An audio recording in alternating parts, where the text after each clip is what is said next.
Hello friends, कैसे हैं आप लोग बच्चों। Welcome to score chemistry app.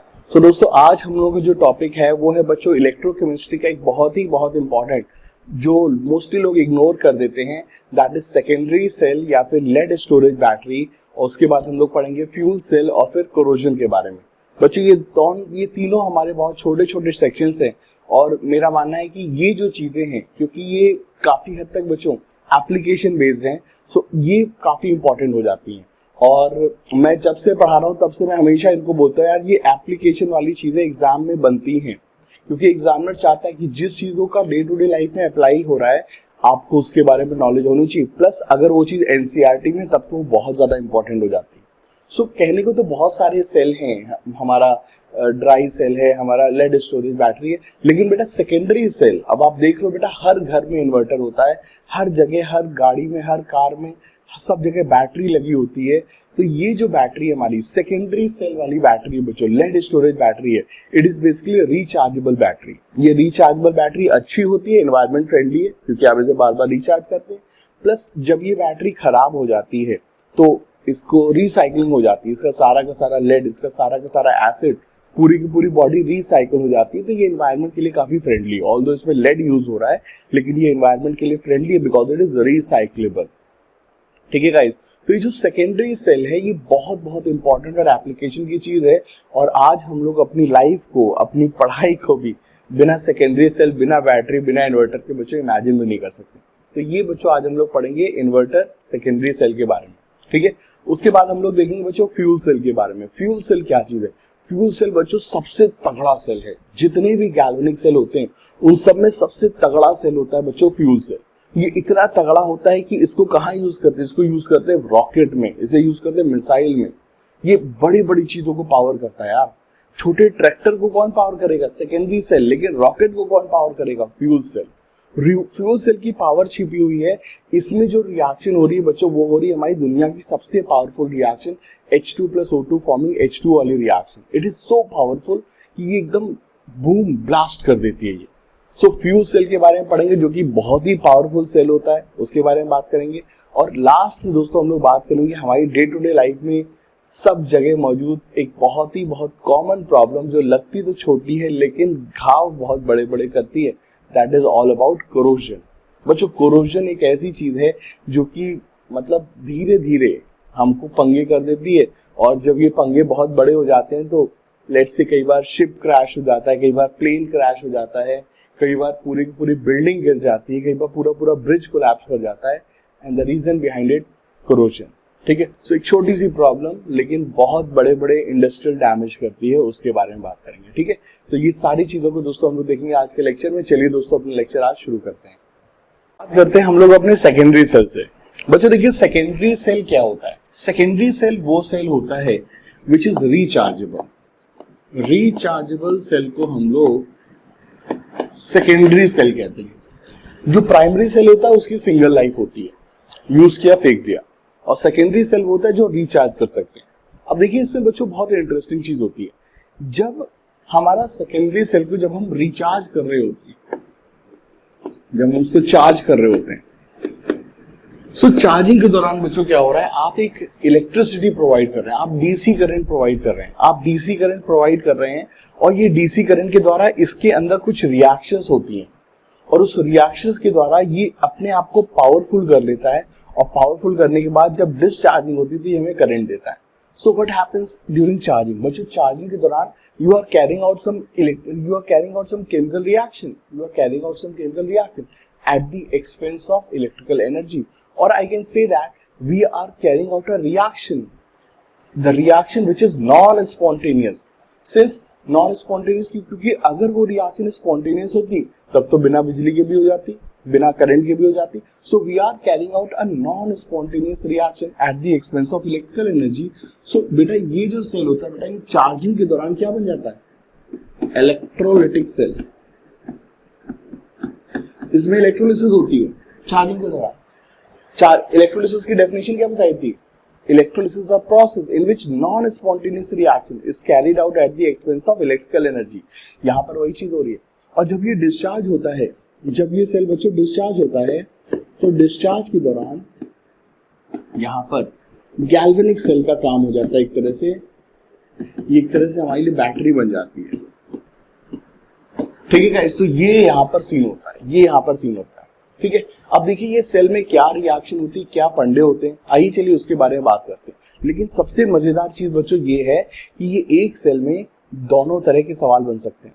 आपको हो सकता है चार्जिंग को लेकर के सवाल बने, अगर चार्जिंग हो रहा है तो आपको वहां पे फैराडेज लॉ लगाना होगा, और अगर डिस्चार्जिंग की बात हो रही तो वहां पे नर्स्ट इक्वेशन लगानी होगी। ये बच्चों पावरफुल, आप सोचिए बच्चों एग्जामिनर के लिए कितनी अनोखी चीज होगी।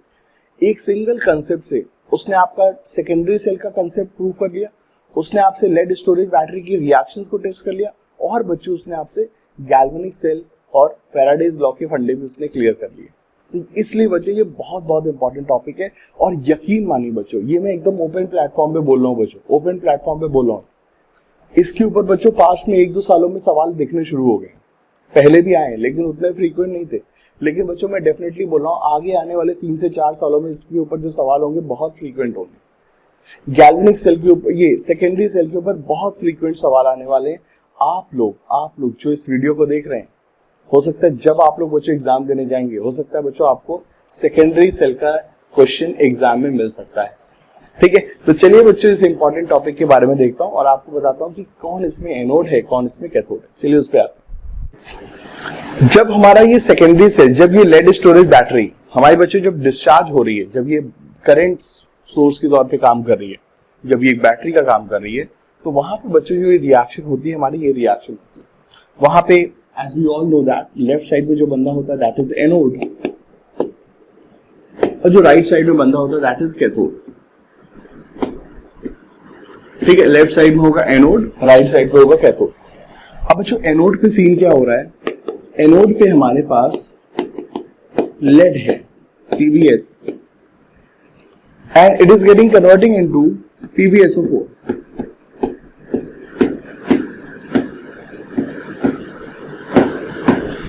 Please do remember the physical state of substances. बच्चों यहाँ पे सारे बंदे सॉलिड होते हैं, यहाँ बच्चों सारे बंदे सॉलिड होते हैं। सो बच्चों सीन क्या होता है, जो हमारे पास जो बैटरी होती है उसमें कुछ कुछ लेड की रॉड्स बच्चों डिप वगैरह होती हैं। ठीक है, उसमें 5-6 बैटरीज को कनेक्ट करके डिजायर्ड 12 वोल्ट या 15 वोल्ट जितने भी वोल्ट का हमको सीन चाहिए उतने सीन का हम लोग जोड़ देते हैं। सो जो वहां पे लेड की बैटरीज होती हैं वो बेटा रिएक्शन के दौरान PbSO4 में कन्वर्ट हो जाती है। सो जो सरफेस है लेड का वो अपने आप बच्चों PbSO4 में कन्वर्ट हो जाता है, और फिर जब हम उसको चार्ज करते हैं तो PbSO4 अपने आप Pb में कन्वर्ट हो जाता है। So it's a reversible process.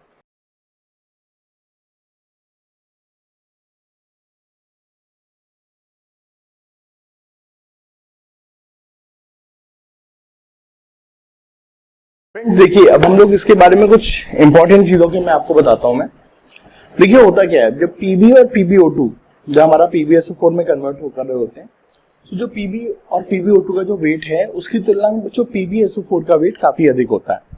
You can see that SO4 is a quite heavy substance because it has 1 sulfur and 4 oxygen. So its total atomic weight is 96. So जब Pb और PbO2 जब PbSO4 में convert हो जाते हैं, then we see a lot of increase in atomic weight. So the thing is, जो lead की rods हैं या जो PbO2 की रॉड्स होती हैं जो एनोड और कैथोड के तौर पे बिहेव कर रही हैं, जब वो PbSO4 में कन्वर्ट होती हैं, then they are observing an increase in weight. So anode और कैथोड का इस प्रोसेस के दौरान वेट गेन हो रहा है। ये कौन सा प्रोसेस है, डिस्चार्जिंग का। सो एनोड और कैथोड की रॉड्स हमारी धीरे धीरे हैवी होने लगती है। अच्छा ये वेट आया कहां से बच्चों, ये वेट इंक्रीज आया कहां से बच्चों, ये वेट में इंक्रीज आ रहा है कहां पे, सोल्यूशन में मौजूद सल्फ्यूरिक एसिड से। तो जो सोल्यूशन में जो सल्फ्यूरिक एसिड मौजूद होता है वो धीरे धीरे कन्वर्ट हो रहा है किसमें, पानी में। और सल्फ्यूरिक एसिड की तुलना में पानी लाइट होता है। सल्फ्यूरिक एसिड की जो डेंसिटी होती है अराउंड 1.5 के आसपास होती है और पानी की डेंसिटी 1 होती है। So that means sulphuric acid काफी हैवी सब्सटेंस होता है एज कंपेयर टू वाटर। तो जो सल्फ्यूरिक एसिड है वो धीरे धीरे पानी में कन्वर्ट हो रहा है, और इस दौरान सोल्यूशन जो इलेक्ट्रोलाइटिक सोल्यूशन है उसका वेट हल्का हो जाएगा, क्योंकि एक भारी चीज से हल्की चीज में कन्वर्ट हो रहा है, वो पानी में कन्वर्ट हो रहा है। सोल्यूशन में सल्फ्यूरिक एसिड का कंटेंट धीरे धीरे कम हो रहा है, जिस कारण से सोल्यूशन बिकमिंग लाइट, उसकी डेंसिटी बच्चों कम होने लगती है, उसकी डेंसिटी कम होने लगती है। और सोल्यूशन में जो वेट लॉस हो रहा है, जो डेंसिटी कम हो रही है, ये जा कहां रही है, ये जा रही है बच्चों एनोड और कैथोड के वेट के ऊपर। सो सोल्यूशन हल्का होने लगता है, एनोड और कैथोड भारी होने लगते हैं। सोल्यूशन में मौजूद पीबी और पीबीओ2 कन्वर्ट हो रहे हैं पीबीएसओ4 में, और जो हमारा इलेक्ट्रोलाइटिक सोल्यूशन है वो सल्फ्यूरिक एसिड उसमें धीरे धीरे डाउन हो रहा है और किस में कन्वर्ट हो रहा है, वाटर में। ठीक है, अच्छा तो हमारा जो इलेक्ट्रोलाइटिक सोल्यूशन होता है उसमें पीबीएसओ4 भी होता है, उसमें वाटर भी होता है। तो वहां पे सल्फ्यूरिक एसिड मौजूद है, पानी मौजूद है। अब ये जो चार्जिंग डिस्चार्जिंग का प्रोसेस होता है इसमें काफी हीट भी होती है। आप देखते हो अपने इन्वर्टर के आसपास काफी हीट भी हो जाती है क्योंकि पूरे दिन भर चार्ज होता रहता है चीजें। तो ऐसे में दोस्तों क्या होता है, जो पानी होता है हमारा वो धीरे धीरे इवापोरेट होने लगता है, और पानी के इवापोरेट होने से क्या होता है, हमारा जो सोल्यूशन है हमारा वहां पे पानी जब कम हो जाएगा तो इलेक्ट्रोलाइटिक सोल्यूशन के एब्सेंस में ये रिएक्शंस हमारी थोड़ी सी पुअर होने लगी। तो इसीलिए हम लोग लेड स्टोरेज बैटरी में, क्योंकि पानी यूज हो रहा है, हमें बार बार इसमें पानी ऐड करना होता है। 2-3 महीने में पानी ऐड करने से बैटरी की एफिशिएंसी अच्छी हो जाती है। ठीक है, तो यहाँ पर एनोड कैथोड की रिएक्शन के साथ साथ आपको एक कुछ और चीजों को भी नोट डाउन करना है, और वो जो चीजें हैं वो मैं आपके साथ शेयर कर रहा हूं। ठीक है, कुछ और चीजों को भी आपको नोट डाउन करना है, वो जो चीजें वो मैं आपके साथ शेयर कर रहा हूं। सबसे पहली चीज, P B and P B O two they are converting into what, PbSO4। so anode and cathode में वेट गेन होगा, एनोड और कैथोड में वेट गेन होगा। सोल्यूशन जो है उसमें वेट लॉस होगा। H2SO4 का कंटेंट डिक्रीज करेगा। Specific gravity of solution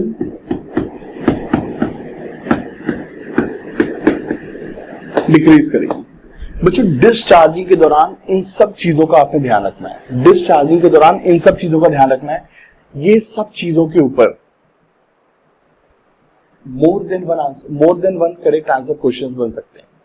JEE advance में which of the following statement is true regarding हमारा सेकेंडरी सेल, ये सब जो सवाल बन सकते हैं। एनोड कैथोड में वेट गेन हो रहा है क्योंकि वो लेड सल्फेट में कन्वर्ट हो रहे हैं, दोनों में ये लेड सल्फेट फॉर्म हो रहा है।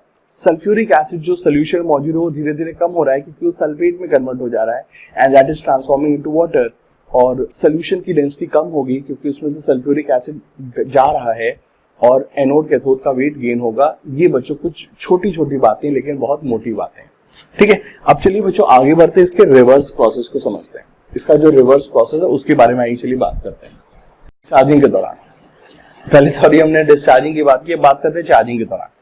सो गाइस देखिए, चार्जिंग के दौरान जैसा मैंने आपको बताया कि अब ये इलेक्ट्रोलाइटिक सेल बन जाएगा, इसमें इलेक्ट्रिसिटी के द्वारा एक केमिकल रिएक्शन कैरी आउट होगी, तो वहां पे रिवर्स केस होगा। सो ड्यूरिंग चार्जिंग, जब हम चार्जिंग की बात करेंगे, ठीक है बच्चों, अब जब हम लोग चार्जिंग की बात करेंगे तो चार्जिंग में ये बन जाएगा एक इलेक्ट्रोलाइटिक सेल। ये बन जाएगा एक इलेक्ट्रोलाइटिक सेल। चार्जिंग के दौरान ये बन जाएगा एक इलेक्ट्रोलाइटिक सेल, और इस इलेक्ट्रोलाइटिक सेल में अब जो रिएक्शंस होगी वो रिवर्स रिएक्शन होगी। So now PbSO4 will get converted into Pb plus PbO2 plus H2SO4। Charging के दौरान ये रिएक्शन होगा, रिवर्स रिएक्शन। सो जब हम चार्ज करते हैं, जब हम बच्चों सोल्यूशन को चार्ज करते हैं, तब क्या होगा, तब इसका रिवर्स होगा। जो हमने बोला था उसका रिवर्स होगा, मतलब कि अब एनोड और कैथोड का वेट कम होगा। चार्जिंग के दौरान क्या होगा बच्चों, एनोड और कैथोड का वेट कम होगा, और एनोड और कैथोड का वेट कम होने के कारण बच्चों धीरे धीरे सोल्यूशन में सल्फ्यूरिक एसिड बढ़ने लगेगा, क्योंकि एनोड वाला PbSO4 भी Pb में कन्वर्ट हो रहा है, कैथोड वाला PbSO4 भी PbO2 में कन्वर्ट हो रहा है, और हम लोग का जो फाइनली जो सोल्यूशन में जो रॉड्स हैं वो Pb में कन्वर्ट हो जा रही है, Pb और PbO2 में कन्वर्ट हो रही है, और हम लोग का जो सोल्यूशन है उसमें सल्फ्यूरिक एसिड वापस से लौट रहा है, PbSO4 सल्फ्यूरिक एसिड वापस से कन्वर्ट करा रहा है। सो इस तरीके से क्या होगा बच्चों, सोल्यूशन धीरे धीरे डेंस होने लगेगा क्योंकि उसमें सल्फ्यूरिक एसिड वापस लौट रहा है, और जो इलेक्ट्रोड्स हैं वो थोड़े थोड़े लाइट होने लगेंगे क्योंकि वो PbSO4 से Pb और PbO2 में कन्वर्ट हो रहे हैं। ठीक है, ये चीजें। अच्छा, बात करते हैं इलेक्ट्रोड्स की। सो जो हमारा पहले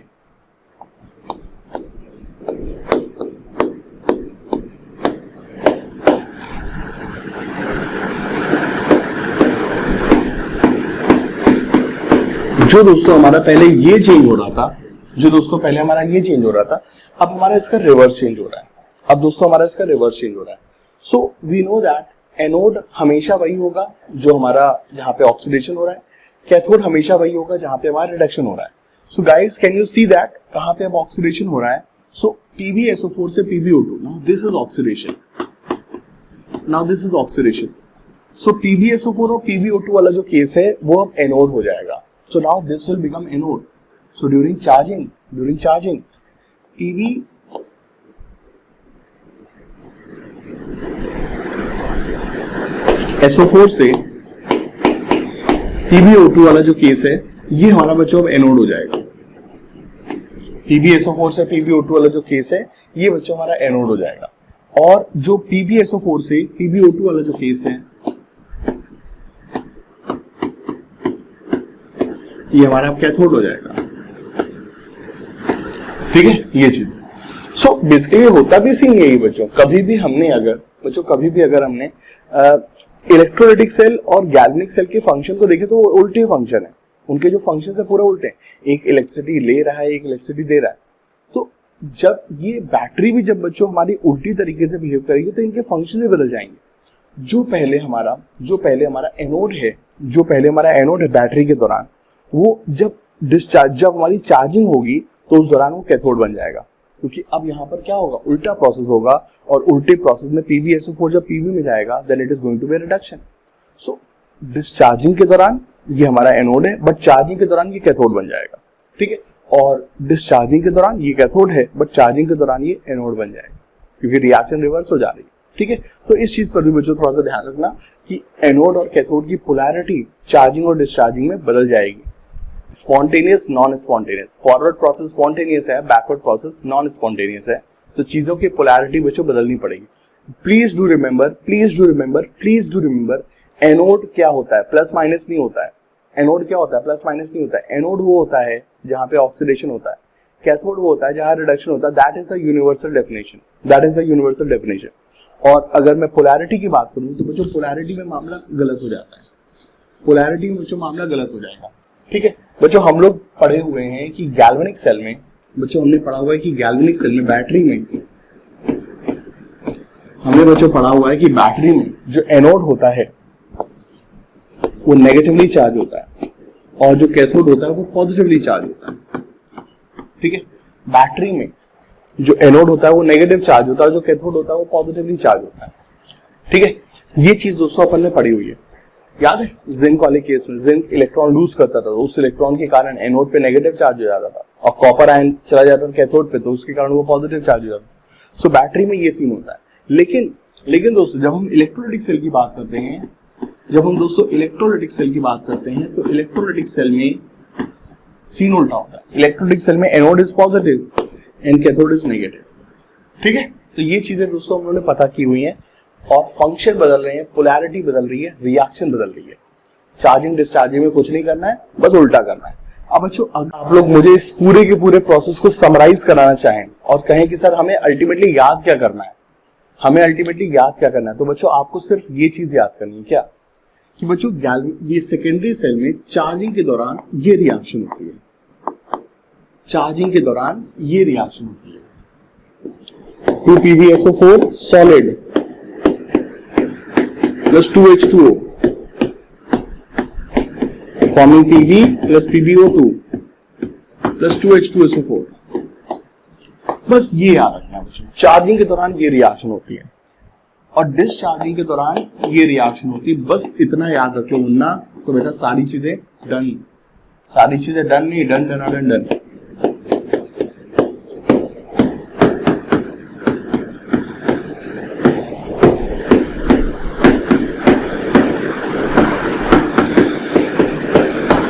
ठीक है दोस्तों, बस इतना अगर आप याद कर लोगे तो बच्चों सारा का सारा मामला सेट है, बच्चों मामला सेट है। ये चीज याद रखना, सिर्फ इतना याद रखना है कि डिस्चार्जिंग के दौरान क्या हो रहा है, चार्जिंग के दौरान क्या हो रहा है, बस इतना याद रखो। ठीक है, तो इतना अगर हम लोग बच्चों ध्यान रखते हैं तो सारी चीजें हो जाएंगी, सारे सवाल आपके हो जाएंगे। ठीक है, चार्जिंग के दौरान की रिएक्शन और डिस्चार्जिंग के दौरान की रिएक्शन से आपको समझ में आ रहा है, रिएक्शन से बेटा आपको समझ में आ रहा है कि एनोड और कैथोड क्या है। Anode is oxidation and cathode is reduction. बस that is, no negative positive, no negative positive, that's it. Anode is oxidation, cathode is reduction, that's it बेटा, दैट्स इट। अब देखो, अगर आपको इतनी चीजें याद हैं, अगर आपको इतनी चीजें याद है तो देखो बच्चों, आप सारे के सारे सवाल कर ले जाओगे, चाहे वो चार्जिंग के सवाल हो, डिस्चार्जिंग के सवाल हो, और या फिर बच्चों पास्ट में आए हुए जेईई मेन के सवाल हैं, सारे के सारे सवाल आप लोग कर लेंगे 100%। तो आइए चलिए इस नॉलेज को देखने के बाद दोस्तों, आइए चलिए इस नॉलेज को देखने के बाद सेकेंडरी सेल की इस बेसिक्स को देखने के बाद कि सेकेंडरी सेल क्या होता है। एक रिचार्जेबल सेल होता है, इसमें लेड ऑक्साइड और PbSO4 का इस्तेमाल होता है, H2SO4 सोल्यूशन होता है। चार्जिंग के दौरान क्या होता है भाई, चार्जिंग के दौरान क्या हो रहा है, चार्जिंग के दौरान हमारा ये हो रहा है, सोल्यूशन हमारा हैवी होता है, सोल्यूशन हमारा धीरे धीरे हैवी हो रहा है। और डिस्चार्जिंग के दौरान क्या हो रहा है, सोल्यूशन हमारा लाइट होता है और जो इलेक्ट्रोड्स है उनके वेट गेन हो रहा है। सो डिस्चार्जिंग के दौरान इलेक्ट्रोड भारी हो रहे हैं, सोल्यूशन हल्का हो रहा है, और चार्जिंग के दौरान इलेक्ट्रोड्स हल्के हो रहे हैं और सोल्यूशन डेंस होने लगता है। ठीक है, तो ये दोस्तों यहाँ पे अगर आप सीन याद रखेंगे तो बच्चों सारी की सारी मामला सेट रहेगी, आप सारे सवाल 100% कर ले जाएंगे।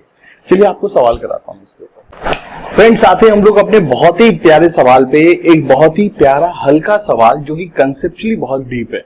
ठीक है, सो एक सवाल हमको दिया गया है, ये सवाल बच्चों हमारा रिसेंट 2019-2020 का ही है। ठीक है, सो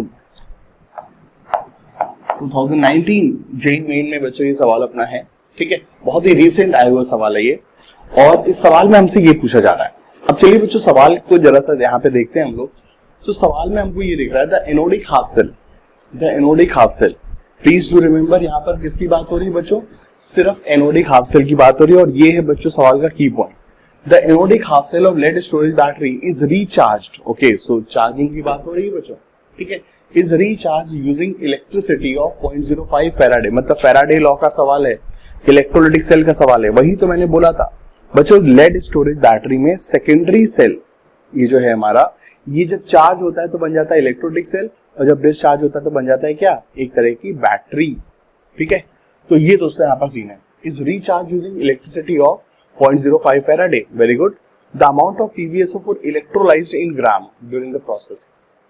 अब बच्चों देखिए, सबसे सारा का सारा खेल किस चीज का है कि आपको जो मैंने दो अल्टीमेट रिएक्शन बताई थी वो याद है या नहीं याद है। अब कई सारे बच्चों को ये तो याद हो जाएगा कि सर इसमें इलेक्ट्रोड कौन है, Pb और PbO2 इलेक्ट्रोड होते हैं, वो कन्वर्ट किस में होते हैं, PbSO4 में कन्वर्ट होते हैं। लेकिन बच्चों ये सवाल कई बार भूल जाता है, और ये मैं आपको एक प्रैक्टिकली चीज बता रहा हूँ, ऐसे हीरोपंती की बात नहीं, प्रैक्टिकल चीज बता रहा हूँ कि आप अभी इसको याद करोगे बेटा, लेकिन आगे चल के आप इसे भूल जाओगे, डेफिनेटली भूल जाओगे। मैं आपसे 3 महीने बाद रात में 2 बजे आपको उठा के पूछूं कि यार ये बताओ जरा, चार्जिंग के दौरान कौन सी रिएक्शन होती थी, डिस्चार्जिंग के दौरान कौन सी रिएक्शन होती है, आप नहीं बता पाओगे।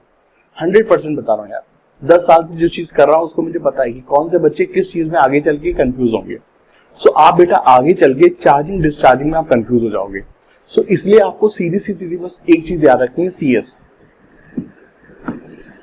आपने बेटा बस एक चीज को याद रखना है, क्या, CS। इसको बस आप याद रखिए, कंप्यूटर साइंस आप याद रखिए, कंप्यूटर साइंस सब कुछ समझ रहे हैं, CS मतलब कंप्यूटर साइंस। और इसका मतलब हमारे लिए ये है कि चार्जिंग में सल्फ्यूरिक एसिड बनेगा, बस इतनी चीज। चार्जिंग में सल्फ्यूरिक एसिड फॉर्म होता है, बस बेटा इतना याद रखिए। ये अगर याद रखो ना, जिंदगी मस्त हो जाएगी। ठीक है बच्चों, मेरा हमेशा से यही कोशिश रहती है कि आप लोगों को चीजें सिंपल वे में समझाऊं। ठीक है, सो चार्जिंग के दौरान सल्फ्यूरिक एसिड फॉर्म होगा, that is the ultimate thing. So जब चार्जिंग होगी तो sulphuric acid will be the product, इसको बस याद रखना। अब अगर ये हमको याद है तो सीन क्या हो जाएगा, सल्फ्यूरिक एसिड कैसे बनेगा, PbSO4 से, और ये किस में कन्वर्ट होगा, Pb और PbO2 में, और साथ में क्या लगेगा, पानी। मामला खत्म, मामला खत्म बच्चों, पूरी रिएक्शन याद आ गई। अब आपको सारी चीजें याद है, सल्फ्यूरिक एसिड फॉर्म हो रहा है तो सोल्यूशन भारी होगा, सोल्यूशन भारी होंगे तो इलेक्ट्रोड हल्के होंगे, सारी चीजें बच्चे याद आ गई। ठीक है, तो चार्जिंग में सल्फ्यूरिक एसिड फॉर्म होता है, that is the ultimate thing. Charging में सल्फ्यूरिक एसिड फॉर्म हो रहा है, computer science form, sulphuric acid form. ठीक है, चार्जिंग में सल्फ्यूरिक एसिड बनता है, बस इतना अगर याद रहेगा तो जिंदगी भर का मजा आपको मिल जाएगा, सीधी सी बात बच्चों। ठीक है, तो ये दोस्तों हम लोग का यहाँ पर सीन है। अब आओ चलो बच्चों यहाँ पे समझते हैं। अब बच्चों यहाँ पर एक बहुत बड़ा की पॉइंट ये है कि हमको पूरे के पूरे सेल की बात नहीं करनी है, हमको बच्चों किसकी बात करनी है, सिर्फ एनोडिक हाफ सेल की बात करनी है, सिर्फ एनोडिक हाफ सेल की बात करनी है। सो एनोडिक हाफ सेल बच्चों जो हमारी लेड स्टोरेज बैटरी है, बैटरी पहले पकड़ो बैटरी को। बैटरी में बच्चों एनोड क्या था, पीबी से PbSO4, यस ये था हमारा anode. So P B was transforming into PbSO4 and that in this way we are getting an oxidation. So ये जो हमारा एनोडिक हाफ सेल था, सिर्फ इसी को ही हम लोग चार्ज कर रहे हैं। अब जब आप इसको जब चार्ज करोगे तो रिएक्शन क्या हो जाएगी, रिवर्स हो जाएगी। डिस्चार्जिंग में पीबी से PbSO4, चार्जिंग में PbSO4 से P B. So we have to treat only anodic half cell. हमें बेटा सिर्फ एनोडिक हाफ सेल को देखना है, एनोडिक हाफ सेल को देखना है। और एनोडिक हाफ सेल में हमारा रिएक्शन क्या होगा बेटा, PbSO4 is converting into P B. सिर्फ एनोड वाली चीज को देखना है, सिर्फ बेटा एनोड वाली चीज को देखना है, ठीक है। PbSO4 पीबी में कन्वर्ट हो रहा है। और बेटा इसको चार्ज करो ना, जो आप इसको चार्ज कर रहे हो, जब आप एनोड को चार्ज करोगे तो ये एनोड नहीं रहेगा, ये कैथोड हो जाएगा। बट उन्होंने बोल दिया, उन्होंने पूरा स्टेटमेंट में बोल दिया ना, एनोडिक हाफ सेल था बैटरी का, उसको तुम चार्ज कर रहे हो, तो चार्ज करोगे तो क्या होगा, रिवर्स रिएक्शन होगी।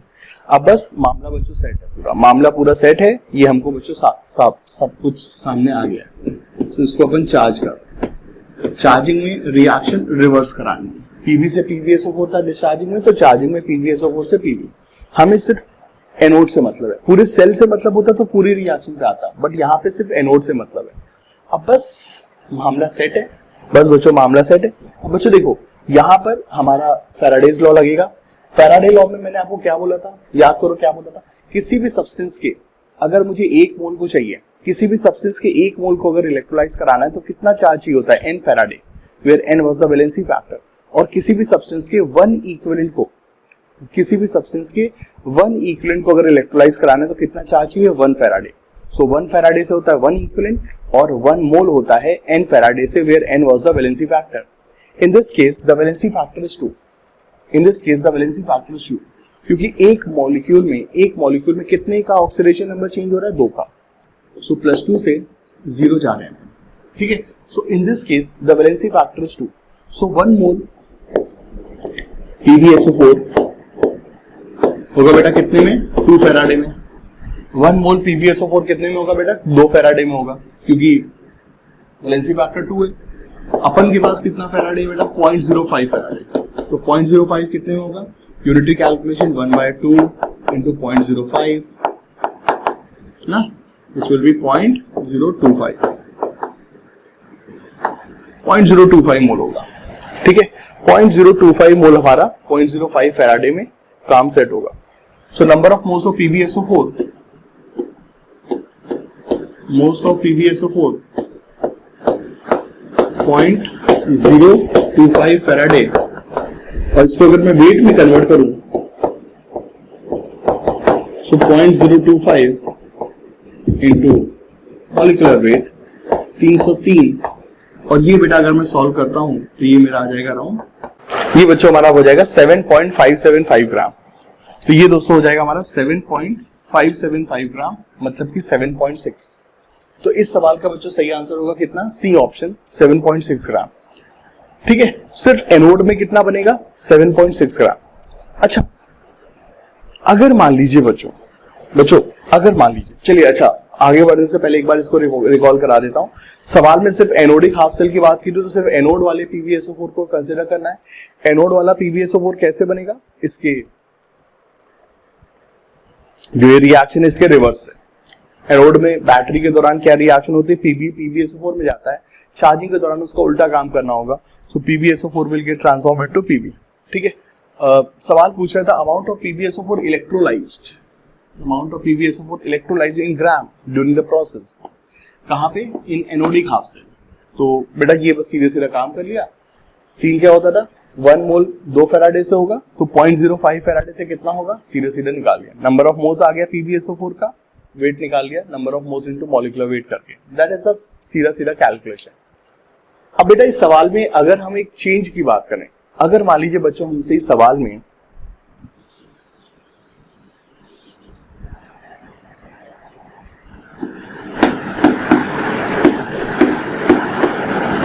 सवाल बच्चों अगर ये हो जाता, बच्चों अगर इस सवाल में सवाल हमारा ये हो जाता, लैंग्वेज हल्की सी चेंज करते, एनोडिक हाफ सेल की जगह चेंज कर दी होती क्या, secondary cell. the secondary cell of lead storage battery is recharged using electricity of 0.05 farad. The amount of PbSO4 electrolyzed in gram during the process. तब बच्चों सवाल क्या हो जाता? बच्चों अब सीन हमारा अलग हो जाता. बच्चों अब सीन हमारा अलग हो जाता. अब हमारा मैटर पूरा का पूरा अलग हो जाता. अब दोस्तों सीन क्या होता? इन दिस केस हमको अब जो ट्रीट करना होता, किसको ट्रीट करना होता? पूरे के पूरे कंप्लीट सेल को. अब हमको बच्चों ट्रीट किसको करना होता? पूरे के पूरे सेल को.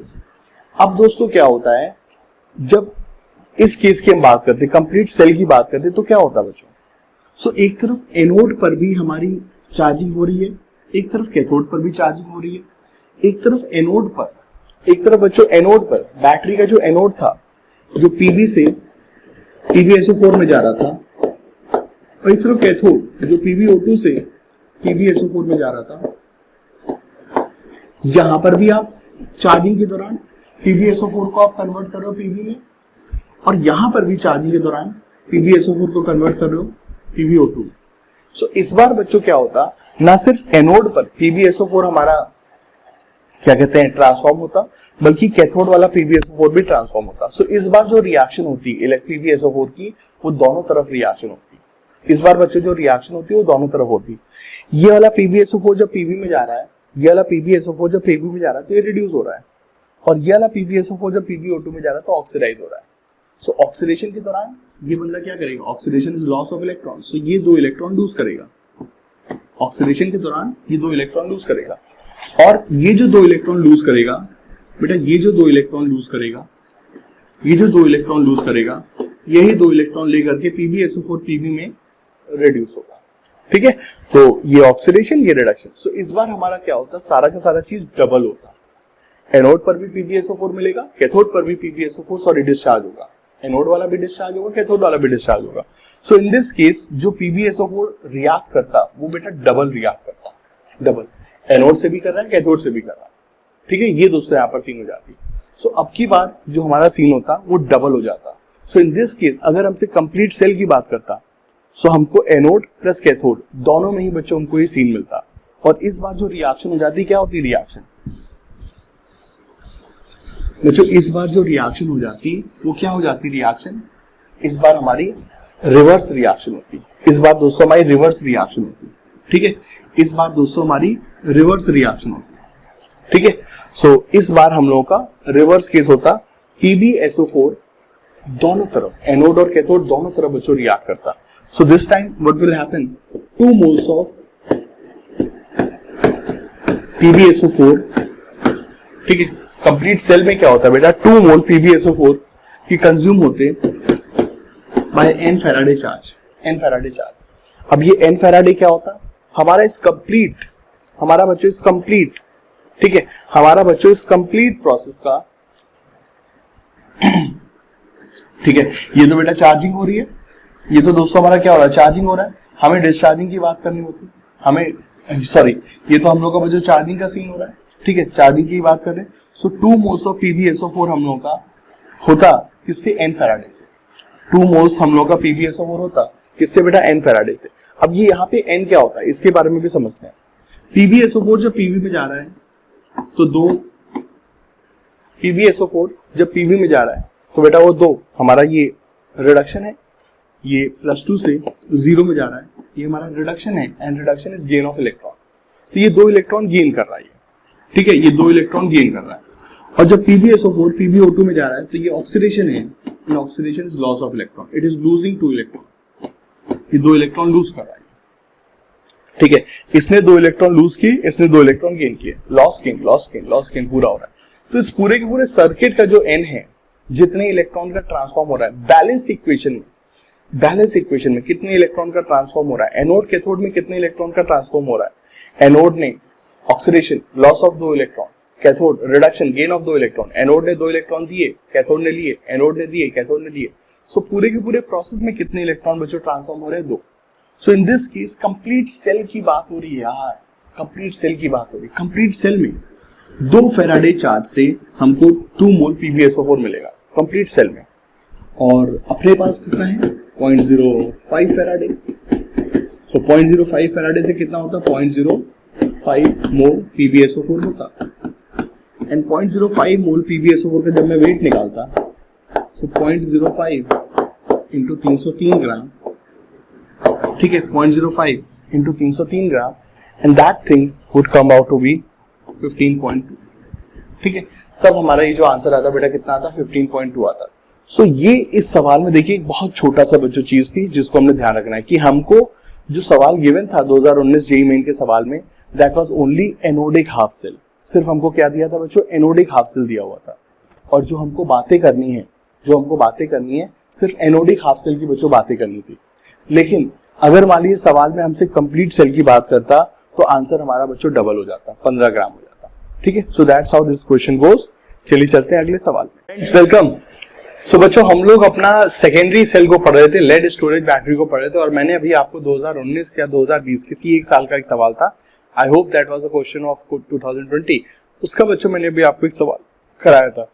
दोस्तों अब आ रही है एक बहुत बढ़िया क्वेश्चन की, और ये क्वेश्चन आप एक्सपेक्ट कर सकते हैं जेईई एडवांस वगैरह में, इस तरीके का सवाल, ठीक है, बहुत प्यारा सवाल है। सो आई वांट कि पहले आप लोग बच्चों इस सवाल को एक बार रीड करें वीडियो पॉज करके, और उसके बाद अगर कुछ समझ में आता है तो बहुत अच्छी बात है, अदरवाइज आप सवाल को समझ ले मेरे से, और उसके बाद आप क्वेश्चन ट्राई कर सकते हैं, और सवाल समझने के बाद भी अगर आपको लेट से नहीं तो आप फिर पूरा वीडियो चलने देंगे तो आपको पूरा सोल्यूशन मिल जाएगा, ठीक है। आते दोस्तों इस सवाल पे। So during the discharge of a lead storage battery, lead storage battery का डिस्चार्ज हो रहा है, बहुत अच्छी बात है। So during the discharge of a lead storage battery, अब बच्चों याद करो लेड स्टोरेज बैटरी के डिस्चार्ज में कौन सी रिएक्शन होती थी, याद करना पड़ेगा। मैंने आपको एक ट्रिक बताई थी CS, चार्जिंग में सल्फ्यूरिक एसिड बनता है, चार्जिंग में सल्फ्यूरिक एसिड बनता है, मतलब डिस्चार्जिंग में बच्चों सल्फ्यूरिक एसिड कंज्यूम होगा।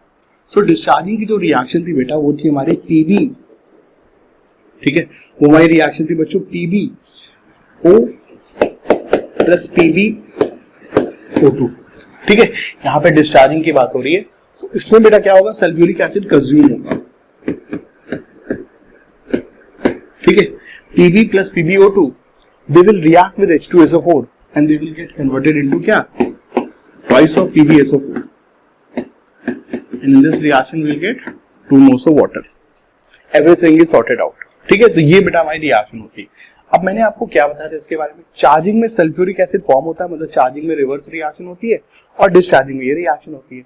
अब मैंने आपको क्या क्या बताया था बेटा, जब डिस्चार्जिंग होती है तो लेड और लेड डाइऑक्साइड वो धीरे धीरे भारी होने लगते हैं ना, इलेक्ट्रोड का वेट गेन होता है क्योंकि PbSO4 is quite heavy substance, और जो सोल्यूशन होता है, इलेक्ट्रोलिटिक सोल्यूशन होता है, उसमें से सल्फ्यूरिक एसिड धीरे धीरे डाउन होने लगता है, तो जिस कारण से बच्चों हमारा सोल्यूशन लाइट होने लगता है, उसकी डेंसिटी कम होती है। This entire question is based on that concept itself. So हमको क्या दिया हुआ है, डिस्चार्जिंग हो रही है लेड स्टोरेज बैटरी की, दैट मींस ये रिएक्शन हो रही है, the density of sulphuric acid solution fall from 1.5 to 1.1, यही तो सिखाया है। डिस्चार्जिंग में सोल्यूशन हल्का होता है, इलेक्ट्रोड भारी होते हैं, और जो डेंसिटी कम हो रही है कहां से कहां कम हो रही है, 1.1 से 1.1 ग्राम हो रही है, डेंसिटी 1.1 से 1.1 ग्राम हो रही है एंटायर सोल्यूशन की। अच्छा जो सोल्यूशन है वो सल्फ्यूरिक एसिड सोल्यूशन है, और उसमें सल्फ्यूरिक एसिड का कंटेंट भी यहाँ पे बताया हुआ है। जब डेंसिटी 1.1 ग्राम है तो उसमें सल्फ्यूरिक एसिड का कंटेंट 40% है, और जब डेंसिटी 1.5 ग्राम है तो 40% है, और जब बच्चों डेंसिटी 1.1 ग्राम है तो उसमें सल्फ्यूरिक एसिड का content 10% sulphuric acid by weight है। सो 1.5 ग्राम डेंसिटी में 40% है, और 1.1 ग्राम में 10% बच्चों सल्फ्यूरिक एसिड का कंटेंट है। The battery hold 3.6 litre of the acid and the volume remained practically constant during the discharge. Calculate the number of ampere hours, ठीक है, calculate the number of ampere hours. So हमें current into time, हमें current into time का product बताना है, और जो time होना चाहिए that should be in hours, that is ampere hour. So current into time मतलब Q बेसिकली हमसे पूछ रहा है, ठीक है, I into T Q होता है। तो चलिए बात करते हैं इस सवाल को। देखो बेटा इस सवाल में सीन समझना, जब भी ये रिएक्शन होती है, जब भी एक रिएक्शन होती है तो एक मोल PbSO4 में जाता है, और एक मोल PbO2 भी PbSO4 में जाता है। अच्छा by the way here it was Pb, that I mean to say, wording में भी Pb था बट गलती से बेटा PbO लिख गया था। सो Pb भी PbSO4 में जा रहा है और PbO2 भी PbSO4 में जा रही है। एनोड पर बच्चों, एनोड पर Pb से जब PbSO4 में जा रहे हैं तो 2 मोल इलेक्ट्रॉन लॉस हो रहे हैं, और कैथोड पे वही 2 मोल इलेक्ट्रॉन गेन हो रहे हैं। तो इस केस में बेटा n क्या है 2, इस केस में बेटा n क्या है 2। अब इसका मतलब बच्चों क्या सीन है कि विद 2 फैराडे चार्ज, जब ये सेल बच्चों में 2 फैराडे चार्ज हमें जब देता है, जब ये सेल बच्चों 2 फैराडे चार्ज देता है तो उस दौरान 2 मोल सल्फ्यूरिक एसिड कंज्यूम होता है। ठीक है, तो ये हमारी गाइडिंग स्टेटमेंट है। 2 फैराडे चार्ज में 2 मोल सल्फ्यूरिक एसिड कंज्यूम होता है, ये हमारा बच्चों गाइडिंग स्टेटमेंट है। अब चलो आते हैं डेटा पे जरा। डेटा में यहाँ पे क्या दिया गया है, ठीक है। अब जरा देखते हैं यहाँ पे कितना सल्फ्यूरिक एसिड कंज्यूम हुआ, इस पे आते हैं। ठीक है बच्चों, देखिए 3.6 लीटर है वॉल्यूम, पहले और बाद में भी, इनिशियल फाइनल। ठीक है 3.6 लीटर है और डेंसिटी यार कितनी है 1.5 ग्राम पर ml। सो वेट कितना हो जाएगा 3600। वॉल्यूम लिया, वॉल्यूम इंटू डेंसिटी बराबर वेट, वॉल्यूम इंटू डेंसिटी बराबर वेट। तो ये हो गया बेटा क्या, वेट ऑफ एंटायर सोल्यूशन। जो सोल्यूशन है, क्योंकि ये सोल्यूशन की डेंसिटी है और ये सोल्यूशन का वॉल्यूम है, तो ये हो गया बेटा क्या, weight of entire solution. Same thing happens here, 3600 ml into 1.1 ग्राम पर ml। ये हो गया क्या बेटा, वेट ऑफ एंटायर सोल्यूशन। ये बेटा पूरे सोल्यूशन का वेट हो गया। अब हमें इस पूरे के पूरे सोल्यूशन के वेट में से सल्फ्यूरिक एसिड का वेट निकालना है, तो 1.5 ग्राम में सल्फ्यूरिक एसिड कितना है 40% और 1.1 ग्राम वाले में कितना है सल्फ्यूरिक एसिड 10%। समझना बेटा, ज्यादा जगह नहीं है, ज्यादा जगह नहीं हो। तुम लोग भी क्लास 12 के बच्चे हो, क्लास 11 वाले तो हो नहीं। ठीक है, तो volume of solution, density, mass of solution, और मास में क्या मल्टीप्लाई कर दिया परसेंटेज, तो आ गया मास ऑफ सल्फ्यूरिक एसिड। ये बच्चों आ जाता है। अब इसको हम लोग सॉर्ट आउट करते हैं, so initial sulphuric acid solution में इतना है और बाद में सल्फ्यूरिक एसिड इतना है। इसका अगर हम लोग वेट जरा निकालें तो बच्चों कितना आएगा, उस पर भी आ जाते हैं। So that thing comes out to be 36 into 6। ठीक है, यस 36 into 6, 36 3 अच्छे 3 18 21 2160 ग्राम। So here it is 2160 gram and here we have 396 ग्राम। ठीक है, सो बच्चों इनिशियली सोल्यूशन में कितना सल्फ्यूरिक एसिड है 2160 ग्राम और बाद में कितना है 396 ग्राम। मतलब कि सोल्यूशन में कितना सल्फ्यूरिक एसिड लॉस हुआ है, कितना सल्फ्यूरिक एसिड लॉस हुआ है, शुरुआत में इतना बाद में इतना। सो कितना सल्फ्यूरिक एसिड डिकम्पोज हुआ है बेटा। चार्जिंग में सल्फ्यूरिक एसिड फॉर्म होता है, डिस्चार्जिंग में सल्फ्यूरिक एसिड कंज्यूम होता है। सो कंज्यूम्ड सल्फ्यूरिक एसिड कितना है, कंज्यूम्ड सल्फ्यूरिक एसिड आ रहा है हमारा 4 और इसको माइनस किया तो 16 में से 9 गया तो 7 एंड देन 20 में से 3 गया 7। सो हम लोग का दोस्तों जो कंज्यूम्ड आ रहा है वो हम लोग का दोस्तों इतना आ रहा है। जो कंज्यूम्ड वेट है दोस्तों वो इतना वेट है। Just a minute, so 4 and then it is 5, so it should be 6। ठीक है, एंड 20 में से 3 का 7, सो 1764 ग्राम बेटा, 1764 ग्राम सल्फ्यूरिक एसिड कंज्यूम, 1764 ग्राम H2SO4 कंज्यूम, H2SO4 कंज्यूम हुआ है। और इसको अगर मैं बेटा मोल में निकालूं तो इसको 98 से डिवाइड कर दूंगा तो that would be around 18 moles. So 18 mole sulphuric acid consume हुआ है। अब अगर बेटा 18 मोल सल्फ्यूरिक एसिड कंज्यूम हुआ है तो कितना चार्ज इसने दिया होगा, इस बैटरी ने कितना करंट दिया होगा, इस बारे में हमसे पूछ रहा है। ठीक है, एम्पियर आवर पूछ रहा है।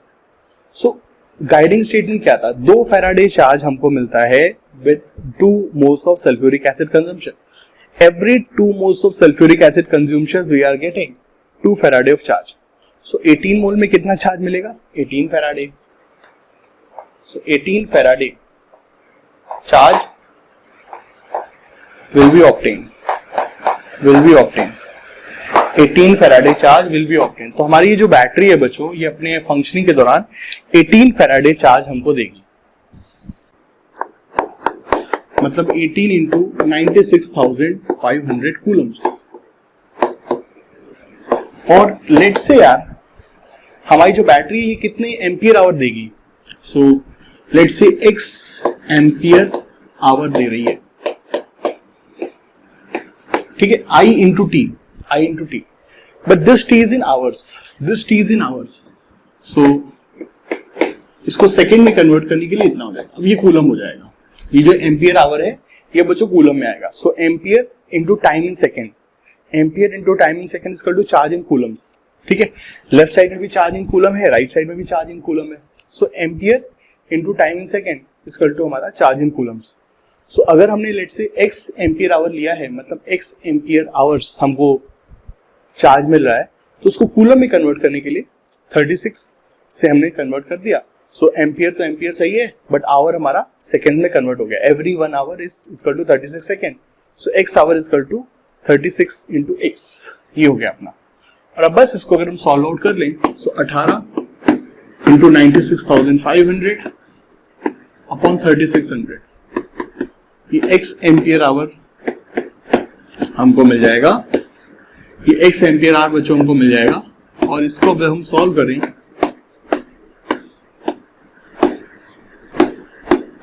तो ये दोस्तों आ जाएगा हमारा 482.5 एम्पियर आवर,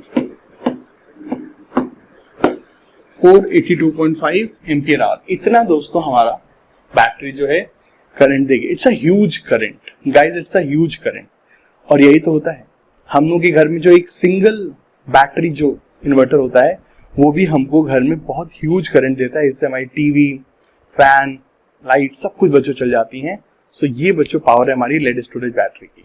ठीक है, तो इतना दोस्तों एम्पियर आवर करंट मिल रहा है। इट्स अ ह्यूज करंट, मतलब ये एक तरह से एक नॉर्मल घर को चलने के लिए 2 दिन की बिजली है। 2 दिन तक आप घर में पूरे पंखे और लाइट और टीवी वगैरह आप चला सकते हैं। इतना दोस्तों ये है करंट। ठीक है, तो इस तरीके से दोस्तों हमारे सवाल था। पहले हमने देखा कि भाई कितना वेट सल्फ्यूरिक एसिड कंज्यूम हो रहा है, और बैलेंस रिएक्शन चीख के बोल रही है कि 2 मोल चार्ज में 2 सल्फ्यूरिक एसिड कंज्यूम होते हैं। मतलब 2 मोल चार्ज मतलब 2 फेराडे चार्ज में 2 मोल सल्फ्यूरिक एसिड कंज्यूम होते हैं। सो 18 मोल सल्फ्यूरिक एसिड कंज्यूम होगा 18 फेराडे चार्ज में, and 18 Faraday is a huge charge guys. 1 Faraday उतना चार्ज होता है जो जब बिजली कड़कती है ना तब इन्वॉल्व होता है। It's a huge charge. तो यहाँ पर भी दोस्तों वही चीजें हो रही। ठीक है, चलिए दोस्तों चलते हैं अगले सवाल पे, मजा आएगा उसमें। दोस्तों हम लोगों के पास अगला सवाल है इसी लेड स्टोरेज बैटरी के ऊपर। और बच्चों यकीन मानिए लेड स्टोरेज बैटरी में सक्सेस आपको मिल जाएगी अगर आप रिएक्शन को समझे। बच्चों देखिए मैंने आपको ट्रिक बताई हुई है, CS चार्जिंग में सल्फ्यूरिक एसिड बनता है, डिस्चार्जिंग में सल्फ्यूरिक एसिड कंज्यूम होता है। उसके कारण इलेक्ट्रोड के मास में क्या असर पड़ेगा, सोल्यूशन के मास में क्या असर पड़ेगा, वो आपको बताया हुआ है। जो बैलेंस इक्वेशन है बच्चों लेड स्टोरेज की चार्जिंग डिस्चार्जिंग की, वो बस रिवर्स और फॉरवर्ड और बैकवर्ड का ही बच्चों सीन है। उसमें ये चीज याद रखिए कि हर बार जब रिएक्शन होती है तो 1 मोल PbO2 से रिएक्ट करके 2 मोल PbSO4 बनाएगा। ठीक है, और 2 फेराडे चार्ज कंज्यूम या फिर लिबरेट होंगे। ठीक है, अगर चार्जिंग करें तो कंज्यूम होगा, और अगर गैल्वेनिक सेल बैटरी की तरह तो लिबरेट होगा। सो 2 फेराडे चार्ज 2 मोल PbSO4 से एसोसिएटेड है, और 1 मोल Pb and 1 mole PbO2। So 2 Faraday charge is associated with consumption of 1 mole Pb, 1 mole PbO2 and 2 mole PbSO4, और उसमें बच्चों में 2 फेराडे चार्ज एसोसिएटेड इन्वॉल्व है। ठीक है, ये चीज याद रखना। रिएक्शन का एन कितना है, 2। 1 मोल जब Pb कंज्यूम हो रहा है कितना नंबर ऑफ इलेक्ट्रॉन्स हो रहे हैं, 2। 1 मोल PbO2 जब कंज्यूम हो रहा है कितना चेंज इन ऑक्सीडेशन स्टेट है, 2। सो रिएक्शन का वैलेंसी फैक्टर 2 है। इतना अगर बच्चों याद रखोगे, वैलेंसी फैक्टर 2 है। H2SO4 बनता है चार्जिंग में। ठीक है, H2SO4 बनता है चार्जिंग में, डिस्चार्जिंग में H2SO4 कंज्यूम होता है, और डेंसिटी वगैरह याद रखो बेटा, कोई दिक्कत नहीं है। बस बैलेंस इक्वेशन याद रखो, और याद रखो कब चार्जिंग है कब डिस्चार्जिंग है, डिस्चार्जिंग में क्या है चार्जिंग में क्या है, बस मामला खत्म। आओ चलो आते हैं अगले सवाल पे। दोस्तों अगला सवाल हमसे पूछ रहा है कि अगर मान लो 200 ग्राम का लेड है एनोड पर, और 200 ग्राम का लेड डाइऑक्साइड है कैथोड पर, और बैटरी है। ठीक है बेटा, बैटरी है, अभी इसको करंट देना है, और बहुत सारा सल्फ्यूरिक एसिड है। ठीक है, तो theoretically how long could this cell deliver a current of 10 ampere without recharge? ठीक है, सो हमें इस रिएक्शन को बेटा पूरा का पूरा कंप्लीशन तक ले जाना है। The reaction goes to completion. ठीक है, the reaction goes to completion. ये चीज थ्योरेटिकली हो रही है। असली में तो क्या होता है कि एक इंडिकेटर वगैरह होता है, और जैसे एक सर्टेन लेवल से नीचे जाती है लाल सिग्नल होने लगता है, और बैटरी फिर काम करना बंद कर देती है, अदरवाइज ब्लास्ट भी हो सकता है। ठीक है, तो नॉर्मली तो क्या होता है कट ऑफ हो जाता है एक सर्टेन टाइम के बाद, बट यहाँ पर बोल रहा है कि थ्योरेटिकली हमें इस पूरी बैटरी को कंप्लीशन तक ले जाना है। ठीक है, तो बेटा सीन क्या होगा, so we have Pb and PbO2, ठीक है, plus 2H2SO4 forming 2 PbSO4 plus पानी। ठीक है भाई, सीन अपना ये है बच्चों, सीन अपना ये है। ठीक है, अब क्या तुमको बोला हुआ है, 200 ग्राम पीबी है, बार बार पीबीओ लिख देता हूं, 200 ग्राम पीबी है और 200 ग्राम पीबीओ2 है, 200 ग्राम पीबी है और 200 ग्राम पीबीओ2 है। ठीक है, दोनों 200 ग्राम, और पूछ रहा है कि ये रिएक्शन कितना हमको सीन देगी। अब देखो, चूंकि अब ये जो सवाल है, ये सवाल मोल कंसेप्ट का हो गया, लिमिटिंग रिएजेंट वाला सवाल हो गया कि ये रिएक्शन कितने बार होगी, ये रिएक्शन में कितना सीन होगा। ठीक है, अब देखो बेटा सीन क्या है। तो फ्रेंड्स, ये जो सवाल हमारा बन जा रहा है, ये मोल कंसेप्ट का सवाल बन जा रहा है। ये रिएक्शन चीख के क्या बोले कि 1 मोल PbO2 से 2 फैराडे चार्ज मिलता है। 1 मोल PbO2 gives 2 Faraday charge, gives 2 Faraday charge. 1 मोल PbO2 gives 2 फैराडे चार्ज। 1 मोल PbO2 हमको 2 फैराडे चार्ज। अपने केस में कितना PbO2 है, 200/240। तो इनसे कितना फैराडे चार्ज मिलेगा, सीधे सीधे यूनिटरी क्या है, 1 मोल से इतना, तो इतने मोल से कितना, तो 2 × 200/240। और ये अगर हम सॉल्व करते हैं,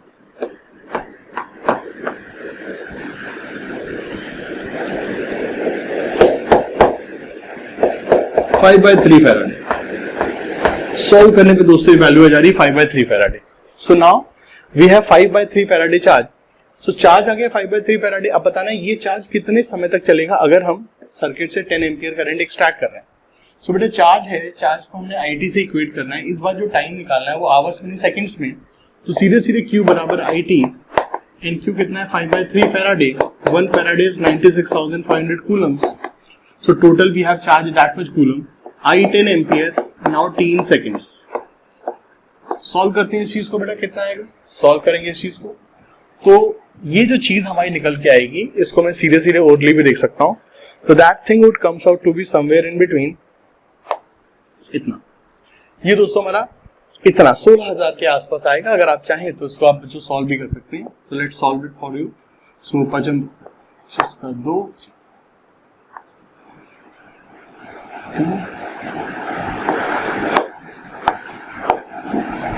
ठीक है। तब इसको अगर हम 48,250 को सॉल्व करें तो 16,000 बच्चों समथिंग ही कुछ आएगा। 16,000 बच्चों समथिंग ही कुछ आएगा। So that is the correct answer. तो इस सवाल में हमारा जो 200 ग्राम लेड है या 200 ग्राम PbO2 है, जब ये रिएक्ट करेंगे, और लेट्स अज्यूम कि रिएक्शन पूरी कंप्लीशन तक जा सकती है। रिएक्शन कंप्लीट होगी मतलब जब तक रिएक्शन कोई LR कंप्लीट नहीं हो जाता है। रिएक्शन में अगर एक से ज्यादा रिएजेंट होते तो LR चेक करना होता है। यहाँ पे LR निकाला PbO2, इसके मोल्स लिमिटेड है, PB से कम, तो ये पहले एग्जॉस्ट होगा। 1 मोल से 2 फैराडे चार्ज मिलता है। इतने मोल से कितना फैराडे मिलेगा, 5/3 फैराडे मिलेगा। अब 5/3 फैराडे है तो 10 एम्पियर के हिसाब से कितना सेकंड तक चलेगा, Q बराबर IT से निकल आया। इस तरीके से बच्चों ये सवाल करना था और इस सवाल का आंसर था। ठीक है, तो ये सब बच्चों हमारे लेड स्टोरेज बैटरी के हमारे पूरे के पूरे एक प्रॉब्लम सॉल्विंग सेशन था। और अब दोस्तों चलते हैं हम लोग किस पे, फ्यूल सेल में। फ्यूल सेल बहुत ही सिंपल हो जाता है, उसमें ज्यादा टेंशन नहीं रहेगी। कोरोजन में बहुत ज्यादा टेंशन नहीं है, they are very easy job. तो चलिए उनको भी लगे हाथ देख लेते, देर किस चीज की।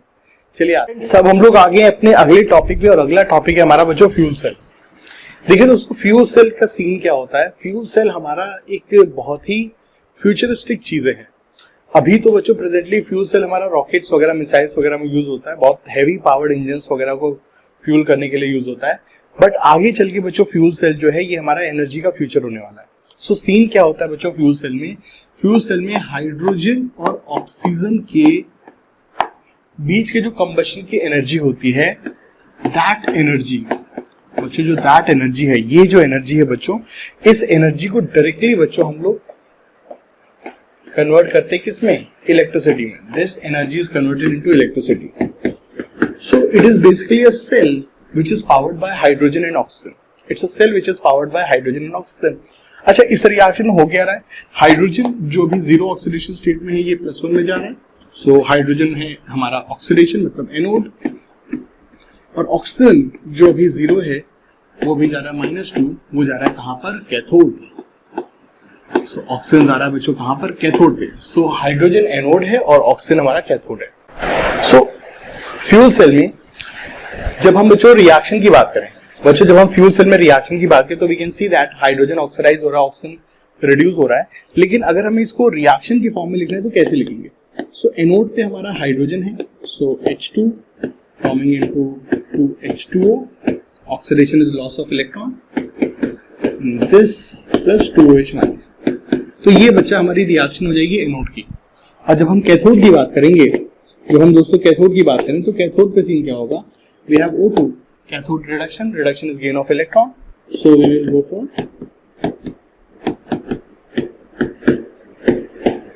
ये दोस्तों हमारा रिडक्शन का सीन हो जाएगा। अब अगर हम कंप्लीट सेल रिएक्शन पे आते हैं बच्चों, अगर हम कंप्लीट सेल रिएक्शन पे आएंगे then we will get H2। दोनों चीजों को ऐड करने से पहले नंबर ऑफ इलेक्ट्रॉन सेम होने चाहिए, ये हमारा रूल होता है, क्योंकि electron loss in oxidation is equal to electron gain in reduction. So दोनों को ऐड करने से पहले ऊपर वाले को 2 से मल्टीप्लाई किया, सो 2H2 प्लस O2, और साथ में क्या 4OH minus plus 4H plus, electron will get cancel out forming 6H2। Guys ये जो चीज है हमारी 4H plus plus 4OH minus, that will get converted into क्या 4H2, और ये जो 4H2 है इसको आप यहाँ पे सब्ट्रैक्ट करेंगे, ये फाइनली कन्वर्ट हो जाएगी क्या, ये यहाँ पे नीचे जाकर के इसको काट देगी और फाइनली हो जाएगी क्या 2H2 plus O2 will give 2H2। इस तरह से हमारा सीन होता है। H प्लस और OH माइनस की रिएक्शन दुनिया की सबसे तेज रिएक्शन है, तो H प्लस और OH तुरंत आपस में कंबाइन करके 4H2 बनाएंगे, और ये 4H2 6H2 में से सब्ट्रैक्ट होकर के क्या बना देंगे नेट 2H2। तो this is our reaction in fuel cell.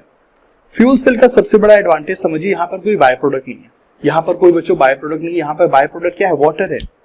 Water is not a waste product, water is not a harmful product, ठीक है, वाटर को हम यूज कर सकते हैं। तो स्पेस वगैरह में जब फ्यूल सेल जब यूज होता है तो वहां से जो वाटर यूज होता है उसका इस्तेमाल हो जाता है किस चीज के लिए, जो वहां पे जो स्पेस क्राफ्ट में जो भी बंदे हैं उनके पानी वानी की जरूरतों के लिए बच्चों को इस्तेमाल हो जाता है, तो वहां पे वाटर का ये यूज हो जाता है। प्लस इसमें कोई भी बच्चों CO2 नहीं निकल रही, तो ये बच्चों ग्रीन एनर्जी है, इसमें कोई भी हार्मफुल चीजें नहीं निकल रही, कोई भी हमारा कार्बन प्रोडक्ट्स वगैरह नहीं निकल रहे, कोई भी सल्फर प्रोडक्ट्स नहीं निकल रहे, तो ये कोई भी एटमॉस्फेयर के लिए हार्मफुल नहीं है, just clean energy, it's a clean energy. तो जब आगे इस समय जब पूरे वर्ल्ड में जब बच्चों ग्लोबल वार्मिंग की जब बात हो रही है, जब एनवायरमेंटल चेंजेस की जब बात हो रही है, जब क्लीन एनर्जी की बात हो रही है, तो फ्यूल सेल हमारे लिए एक पोटेंशियल सोर्स के तौर पे काम करता है, पोटेंशियल सोर्स फॉर एनर्जी के तौर पे काम करता है, क्लीन एनर्जी के अल्टरनेटिव के तौर पे काम करता है। But for this we need hydrogen, और हाइड्रोजन कहाँ से मिलेगा, वाटर से मिलेगा। So we can imagine a situation जहां पे हम वाटर की इलेक्ट्रोलिसिस से, वाटर की सोलर एनर्जी के द्वारा इलेक्ट्रोलिसिस से हम H2 बनाए, और उस H2 के द्वारा हम H2O बना सकते। इससे फायदा क्या है, अभी जो कारें जो इलेक्ट्रिसिटी वगैरह के द्वारा चल रही हैं उनमें पावर की बच्चों थोड़ी सी एफिशिएंसी आती है।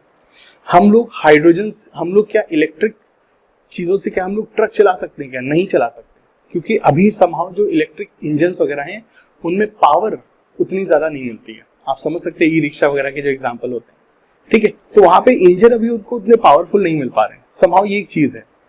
लेकिन अगर हम हाइड्रोजन के यूज, हाइड्रोजन बेस्ड अगर हम बच्चों इंजन की बात करें तो they can lift anything, they can lift any sort of thing, you can just imagine, ठीक है। तो यहाँ पर एक बहुत बड़ा चीज होगा कि आपने काफी देर तक आपने इलेक्ट्रोलिसिस करके हाइड्रोजन एक्यूमुलेट की, और उस हाइड्रोजन के द्वारा तो आप बूम कर सकते हैं, धूम मचाले कर सकते हैं, ये दोस्तों एक फायदा है। तो यहाँ पर जो भी डिसएडवांटेजेस बच्चों इलेक्ट्रिसिटी के साथ हैं वो सारे डिसएडवांटेज यहाँ पे दूर हो सकते हैं। Hydrogen can be more powerful than petrol, it can be more powerful than diesel, diesel से भी ज्यादा पावरफुल हो सकता है हाइड्रोजन। ये बच्चों यहाँ पर चीजें, तो ये चीजें हैं, बट इसमें काफी सारा काम वाम करना है, इसकी कॉस्टिंग कम करनी है, एफिशिएंसी बढ़ानी है, वो सब काम अभी है, लेकिन दैट इज द थिंग, ठीक है। तो फ्यूल सेल हमारा ये होता है। अब अगर कोई आपसे पूछे कि फ्यूल सेल का डायग्राम वगैरह बनाइए, तो जो फ्यूल सेल का जो डायग्राम है वो अपनी एनसीईआरटी में कुछ इस तरह से रहता है, ठीक है।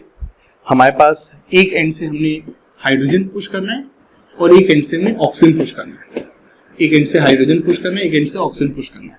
यहां पर इस चीज का हमने ध्यान देना है कि जो हाइड्रोजन और ऑक्सीजन है दे वेरी रेडली बच्चों कंबाइन, इनकी जो कॉम्बिनेशन है, इनकी जो रिएक्शन है बहुत विगरस है, it's an explosive reaction. So we don't want कि हमारे सेल जो इतना महंगा हमने एक बैटरी वगैरह बनाई हुई है उसमें आग लग जाए, वो हम नहीं चाहेंगे। तो चीजों को कंट्रोल करना इज द मेन प्रॉब्लम, यहाँ पे हमें चीजों को कंट्रोल करना है। सो हमें करना क्या है बच्चों, बहुत ही धीरे धीरे दोस्तों, बहुत कंट्रोल्ड फैशन में हमने हाइड्रोजन और ऑक्सीजन की मिक्सिंग करनी है। तो यहाँ से हाइड्रोजन आ रही है, बीच में हमने एक थोड़ा सा एक पोरस पार्टीशन कर दिया है, जैसे कार्बन पार्टीशन वगैरह भी कर सकते हैं इसको, कार्बन पार्टीशन वगैरह कर दिया है, जिसपे कि हल्के हल्के पोर्स होंगे। ये पार्टीशन किसी भी चीज का हो सकता है, ठीक है। सो बेसिकली एक पोरस सब्सटेंस रहेगा जिसके पोर से धीरे धीरे हाइड्रोजन रिसे, हाइड्रोजन का बच्चों हल्के हल्के रिसाव हो।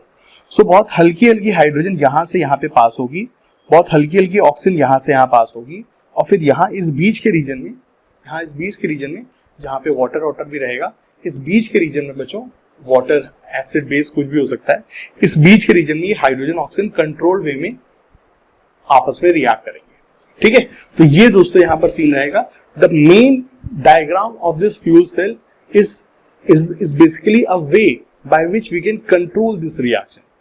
रिएक्शन तो बहुत सिंपल है, हाइड्रोजन ऑक्सीजन, बट जो मेन जुगाड़ पानी हमने बैठाया हुआ है वो जुगाड़ पानी इसी चीज का है कि हाइड्रोजन और ऑक्सीजन को कैसे कंट्रोल्ड एनवायरनमेंट में धीरे धीरे बच्चों उसको हम लोग आपस में कंबाइन कराएं, ठीक है। रिएक्शन सिंपल है, खूब सारी एनर्जी निकलती है और उस एनर्जी को सीधे इलेक्ट्रिसिटी में कन्वर्ट कर देते हैं, दैट इज द थिंग, ठीक है गाइस। तो ये होता है हमारा फ्यूल सेल, और उसमें ये एनोड कैथोड की रिएक्शन है, और इसके ये एडवांटेज और डिसएडवांटेज। एडवांटेज बताया आपको, क्लीन एनर्जी है। डिसएडवांटेज क्या है कि हाइड्रोजन ऑक्सीजन का स्टोरेज एक थोड़ा सा प्रॉब्लम है, बहुत ही कंट्रोल करने में थोड़ी सी दिक्कत होती है, तो काफी सारा जुगाड़ पानी सेट करना होता है, दैट इज द थिंग, ठीक है। तो बहुत ज्यादा तो इसमें नहीं होगी। अच्छा, एक और चीज इसमें याद रखिए, इस रिएक्शन में अगर कोई आपसे वैलेंसी फैक्टर पूछेगा बच्चों, अगर कोई आपसे इस रिएक्शन का वैलेंसी फैक्टर पूछता है, इस रिएक्शन में अगर आप बेटा ये रिएक्शन लिख दो, ठीक है दोस्तों, अगर आप ये रिएक्शन लिखते हो तो इस रिएक्शन में अगर कोई आपसे पूछे valency factor of hydrogen, so hydrogen के एक मॉलिक्यूल में कितने इलेक्ट्रॉन का ट्रांसफर हो रहा है, सो एक H2 2 इलेक्ट्रॉन दे रहा है, सो 2 है H2 का वैलेंसी फैक्टर ऑफ O2 4 होता है, 1 मोल O2 से 4 मोल इलेक्ट्रॉन हमारे हो रहे हैं सी, ठीक है। और अगर कोई हमसे पूछे कि जब ये रिएक्शन हो रही है बेटा 2H2 प्लस O2, जब आप बेटा 2H2 प्लस O2 कर रहे हो तो कितना चार्ज सर्कुलेट हो रहा है बेटा 2H2 प्लस O2 में, बताइए बच्चों कितना चार्ज सर्कुलेट हो रहा है, 4। तो यहाँ पे बच्चों N कितना हो जाएगा 4, सो ठीक है, यहाँ पे N हो जाएगा 4 फैराडे चार्ज 2 मोल H2 ने लिबरेट किया, 4 फैराडे चार्ज 2 मोल H2 ने लिबरेट किया, और 4 फैराडे चार्ज 1 मोल O2 ने गेन किया। ये दोस्तों यहाँ पर सो 2H2 plus O2 forming 2H2 में 4 फैराडे चार्ज इन्वॉल्व होता है, ठीक है। वैलेंसी फैक्टर 1 मोल के लिए डिफाइन होता है, सो 1 मोल H2 कितना इलेक्ट्रॉन दे रहा है 2, 1 मोल O2 कितना इलेक्ट्रॉन दे रहा है 4, और इस रिएक्शन में N, इस रिएक्शन में N कितना होगा 4 फैराडे, इस रिएक्शन में N कितना होगा बेटा 4 फैराडे। और आपसे अगर कोई पूछे कि वाटर का वैलेंसी फैक्टर क्या है, कोई आपसे पूछे वाटर का वैलेंसी फैक्टर क्या है, देन आई होप बच्चों you guys are quite smart, you guys can say 1 mole H2 में कितने इलेक्ट्रॉन का इन्वॉल्वमेंट हो रहा है, 1 मोल H2 में बेटा 1 मोल H2 में कितने इलेक्ट्रॉन का इन्वॉल्वमेंट हो रहा है। मैंने आपको बोला ना इस रिएक्शन में कितना इलेक्ट्रॉन है 4, और इस रिएक्शन में कितना वाटर है 2, सो 2 मोल वाटर में 4 फैराडे है, तो 1 मोल वाटर में कितना फैराडे होगा 2। कई बच्चे इस चीज की गलती करते हैं, वो लोग वाटर का वैलेंसी फैक्टर 1 ले लेते हैं, दैट इज रॉन्ग बेटा। वाटर का वैलेंसी फैक्टर 2 है, यहाँ पर एक H2O में एक ऑक्सीजन का एटम है, 2 हाइड्रोजन के एटम है, 2 हाइड्रोजन के एटम में 2 हो जाएगा, ठीक है, 2 हाइड्रोजन के एटम में 2 हो जाएगा, एक ऑक्सीजन के एटम में 2 हो जाएगा। सो एक H2 का वैलेंसी फैक्टर 2 है, एक H2 का वैलेंसी फैक्टर 2 है, एक O2 का वैलेंसी फैक्टर 4 होता है। वैलेंसी फैक्टर ऑफ एलिमेंट याद रख लीजिए, वैलेंसी फैक्टर ऑफ एलिमेंट याद रख लीजिए। इस रिएक्शन में N, जब आप नर्स की इक्वेशन यूज करेंगे ना, या डेल्टा जी की इक्वेशन यूज करेंगे, डेल्टा जी बराबर माइनस एनर्जी से, तो वहां पे N क्या रखना होगा इस रिएक्शन में 4, ठीक है। इतनी चीजों को ध्यान रखिए, और ये होता है बच्चों हमारा fuel cell, valency factor of H2, valency factor of O2, ठीक है। तो उसमें बच्चों आपको इन चीजों का ध्यान रखना है। चलिए चलते हैं कोरोजन पे आते हैं। अब हम लोग बात करने जा रहे हैं अपनी एक बहुत ही छोटी चीज, जो दिखने में छोटी है बट है बड़ी चीज, which is corrosion. So corrosion के बारे में चलिए एक छोटा सा एक डिस्कशन कर लेते हैं कि कोरोजन होता क्या है और इसको कैसे प्रिवेंट वगैरह करना है। भाई देखिए, कोरोजन मतलब कि रस्ट, मतलब कि हिंदी में जंग, ठीक है। सो जब हम किसी भी आयरन के पीस को जब हम एटमॉस्फेयर वगैरह में छोड़ देते हैं, तो उसके अंदर एक बहुत ही नॉर्मल सी टेंडेंसी होती है कि बहुत जल्दी उसमें रस्ट आने लगता है, उसमें जंग लगने लगती है, और एक रेडिश ब्राउन सब्सटेंस उसकी सतह पे बच्चों फॉर्म हो जाता है। अगर आपके घरों में कहीं पर भी अगर लोहे की कढ़ाई यूज होती है, लोहे का तवा यूज होता है, तो आप उसको अगर बहुत अच्छे से मांज करके, बहुत अच्छे से बच्चों साफ करके अगर आप उसको रख देंगे तो आप देखेंगे उसके ऊपर हल्का हल्का बच्चों कहीं पर भी जहां भी अच्छे से आपने उसको स्क्रैच वगैरह किया वहां पे बच्चों आपको बहुत जल्दी से, इस समय बारिश के मौसम में बहुत जल्दी आपको उस पर रस्ट दिखने लगेगा। सो ये रस्ट होता क्या है और ये क्यों प्रॉब्लम है और इस प्रॉब्लम का समाधान क्या है? बच्चों देखिए, रस्टिंग में सीन क्या होता है, हमारा आयरन जो होता है वो ऑक्सीजन की प्रेजेंस में आकर के ऑक्सीडाइज हो जाता है Fe2O3 में। ठीक है, जो आयरन है हमारा वो ऑक्सीजन की प्रेजेंस में आकर के ऑक्सीडाइज हो जाएगा Fe2O3 में, और ये जो Fe2O3 है, ये जो आयरन का ऑक्साइड है, यही है बच्चों रस्ट। ये Fe2O3 फिर हाइड्रेट होकर के, ये Fe2O3 बच्चों हमारा हाइड्रेट होकर के जो बनाएगा, दिस इज बेसिकली रस्ट। ये हमारा बच्चों रस्ट होता है। Hydrated iron oxide is basically rust. अब इस रस्ट के साथ एक प्रॉब्लम बच्चों क्या चीज होती है? बच्चों देखिए, ये ऑक्सीडेशन तो हर जगह होता है, हर कोई चीज ऑक्सीडाइज होती है यार। आयरन से भी ज्यादा रिएक्टिव चीज होती है एल्यूमिनियम। एल्यूमिनियम में भी ऑक्सीडेशन हो जाता है। एल्यूमिनियम इज सो रिएक्टिव कि एल्यूमिनियम जैसे ही इंडस्ट्री में बनता है तुरंत वो ऑक्सीडाइज हो जाता है। मतलब फैक्ट्री में मतलब जैसे ही उसकी शीट बनी और तुरंत वो ऑक्सीडाइज हो जाता है। लेकिन उसमें बच्चों सीन क्या होता है कि जो एल्यूमिनियम का ऑक्साइड होता है वो एल्यूमिनियम से चिपका रहता है। एल्यूमिनियम का ऑक्साइड एल्यूमिनियम से चिपक जाता है, चिपका रहता है, उसके ऊपर ही एक लेयर बन जाती है, और ये जो लेयर होता है ये इतना भयानक तरीके से चिपकी रहती है कि ये फिर निकलती नहीं है। और ये जो एल्यूमिनियम ऑक्साइड होता है, aluminium is reactive but aluminium oxide is inert.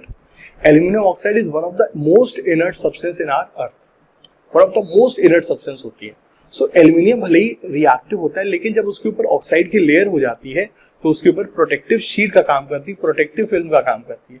जिस तरह से आप नई चीज को बचाने के लिए उसके ऊपर प्लास्टिक की कोटिंग करते हैं, तो भगवान ने एल्यूमिनियम के ऊपर ऑलरेडी एक प्लास्टिक की कोटिंग की हुई, जिस कारण से कोई लफड़ा नहीं होता है।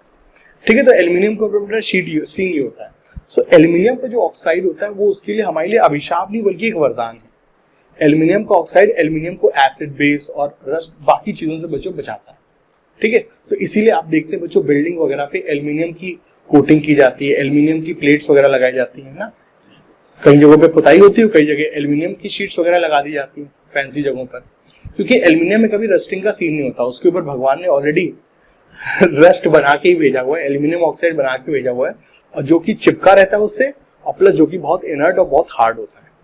लेकिन आयरन ऑक्साइड के साथ सीन क्या होता है बच्चों कि आयरन ऑक्साइड का जो ऑक्साइड है ये नॉन स्टिकी, ये स्टिकी नहीं होता है। तो अगर आपने बच्चों कहीं पर भी देखा होगा, जैसे कि जब जो सरिये होते हैं, जो बच्चों पुराने लोहे के औजार होते हैं, घर वाले कहते हैं इसे छुओ मत, क्योंकि छूने से टिटनेस होने का डर होता है। क्योंकि ये जो आयरन का ऑक्साइड होता है ये स्टिकी नहीं होता है, ये बहुत जल्दी उखड़ जाता है। तो इसके जो पार्टिकल्स होते हैं बच्चों बहुत जल्दी, इसको छुओगे तो भी आपके हाथ पे लग जाता है। ये इतना नॉन स्टिकी है, ये इतना मतलब फ्लफी है ये कि ये तो छूने से ही आपके हाथ में आ जाता है, ये उससे चिपका ही हुआ नहीं, उससे तो बाहर निकल रहा है। एक तरह से बुरादे की तरह से आयरन बाहर निकलने लगता है, गिरने लगता है, जमीन पे गिरने लगता है। जो सरिया था वो रस्ट के फॉर्म में उसका आयरन बाहर निकलने लगता है, और इस तरह से जो सरिया होती है, जो हमारे आयरन के जो ऑब्जेक्ट्स हैं, वो धीरे धीरे कोरोड होने के बाद पतले होने लगते हैं, उनकी स्ट्रेंथ कम हो जाती है, क्योंकि सारा का सारा आयरन तो बाहर निकलने लगता है। इनफैक्ट टच करने पे ही बताइए आयरन बाहर आ जा रहा है। तो ये बच्चों प्रॉब्लम है, ये नॉन स्टिकी है, नॉन स्टिकी, ये आयरन को खोखला कर देता है, ये बच्चों इसके साथ प्रॉब्लम। सो रस्टिंग ये ऑक्साइड फॉर्मेशन तो एल्यूमिनियम में भी होता है, क्रोमियम में भी होता है, बाकी जगहों पर भी होता है, लेकिन वहां पे जो ऑक्साइड बनते हैं वो प्रोटेक्टिव लेयर का फॉर्म करते हैं। ये प्रोटेक्टिव लेयर का फॉर्म नहीं करती, बल्कि ये तो फ्लफी होती है, गिर जाती है, बाहर गिर जाती है, जिस कारण से ये हमारे आयरन को खोखला करने लगती है। तो ये दोस्तों इसके साथ सीन होता है। सो बच्चों जो रस्टिंग हो रही है, ये रस्टिंग एक तरह का इलेक्ट्रोकेमिकल प्रोसेस है, एक रेडॉक्स रिएक्शन है। तो यहाँ पे जो रिएक्शन इन्वॉल्व है, ये चलिए उस रिएक्शन को देखते हैं। सो सबसे पहले एनोड पे हमारा क्या हो रहा है? सो एनोड पे हमारा आयरन ऑक्सीडाइज हो रहा है। एनोड पे बच्चों आयरन हमारा ऑक्सीडाइज हो रहा है, और कैथोड पे क्या होगा? रिडक्शन होगा। अगर कहीं पे ऑक्सीडेशन है तो कहीं पे रिडक्शन होना अनिवार्य है, और रिडक्शन किसका हो रहा है? O2 का हो रहा है।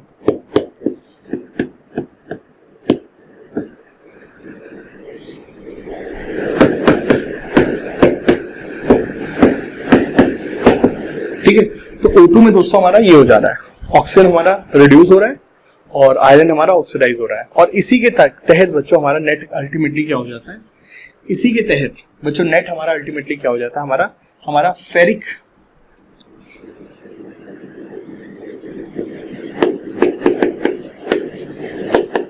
ठीक है, इसी के तहत हमारा नेट क्या हो जाता है, ठीक है। पहले हमारा बन जाएगा क्या, इलेक्ट्रॉन इलेक्ट्रॉन कैंसिल आउट हो जाएंगे। पहले हमारा बनेगा बच्चों क्या, फेरस हाइड्रोक्साइड। पहले हमारा बनेगा फेरस हाइड्रोक्साइड, और ये फेरस हाइड्रोक्साइड आगे चल के ऑक्सीजन के साथ अगेन रिडॉक्स रिएक्शन करके बन जाएगा किसमें, फेरिक ऑक्साइड। फिर ये हाइड्रेटेड वगैरह होकर के हाइड्रेटेड फेरिक ऑक्साइड में कन्वर्ट हो जाएगा। सो इनिशियली फेरस हाइड्रोक्साइड बनेगा, जो कि फिर अगेन फर्दर फेरस हाइड्रोक्साइड में जो Fe है +2 से +3 में अगेन जाएगा, और फिर ये फेरिक ऑक्साइड वगैरह या फेरिक हाइड्रोक्साइड वगैरह बन जाएगा, हाइड्रेटेड फॉर्म में बन जाएगा। सो दैट इज बच्चों हमारा रस्ट, ठीक है, that is a reaction. So iron oxidise हो रहा है, और कौन रिड्यूस हो रहा है, हमारा ऑक्सीजन। आयरन ऑक्सीडाइज हो रहा है, और कौन रिड्यूस हो रहा है, हमारा ऑक्सीजन। और ऑक्सीजन कहाँ पे मौजूद है, एयर में मौजूद है। सो इस पूरी चीज को अगर हम लोग देखें तो ये पूरी चीज देखिए दोस्तों होती कैसे, ये जो आयरन और जो ऑक्सीजन है हमारे, ये अभी दो अलग अलग स्टेट में, आयरन सॉलिड अवस्था में, ऑक्सीजन हमारा गैसियस अवस्था में, तो अभी डायरेक्टली इनके बीच में जो रिएक्शन होती है बहुत स्लो होती है। लेकिन जब मॉइस्चर वगैरह मौजूद होता है, जब बच्चों मॉइस्चर वगैरह मौजूद होता है, तो आयरन के रॉड के ऊपर जो वाटर आ जाता है, आयरन के रॉड के ऊपर जो वाटर आ जाता है, और इसी वाटर में जो डिसॉल्व्ड ऑक्सीजन होती है, ये जब आयरन के संपर्क में आती है, तब बच्चों रिएक्शन बहुत तेजी से होने लगती है। सो इसीलिए रस्टिंग का जो मेन खतरा होता है बच्चों, वो होता है बारिश के मौसम में, क्योंकि वहां पर जो बारिश की ड्रॉपलेट्स होती है, उनके अंदर एसिड होता है, उनके अंदर बेस होता है, उनके अंदर काफी सारे इलेक्ट्रोलाइट्स वगैरह होते हैं, एयर की इंप्योरिटीज वगैरह आ जाती हैं, और उसी इंप्योरिटी वाले, उसी इलेक्ट्रोलिटिक, उसी कंडक्टिंग वाटर में, क्योंकि उसमें बहुत सारे सॉल्ट्स, एसिड वगैरह चीजें मिली होती हैं। सो बारिश के पानी में जहाँ पे बहुत सारे इलेक्ट्रोलाइट्स हैं, आयंस हैं, वो पानी काफी कंडक्टिंग होता है। उसी कंडक्टिंग पानी में जो डिसॉल्व्ड ऑक्सीजन होता है, ये डिसॉल्व्ड ऑक्सीजन बहुत ही तेजी से इस आयरन के साथ रिएक्शन करता है, और आयरन के साथ रिएक्ट करके क्या बनाता है, पहले बनाएगा फेरस हाइड्रोक्साइड, और उसके बाद में ये कन्वर्ट हो जाएगा किसमें, हाइड्रेटेड फेरिक ऑक्साइड में, ठीक है।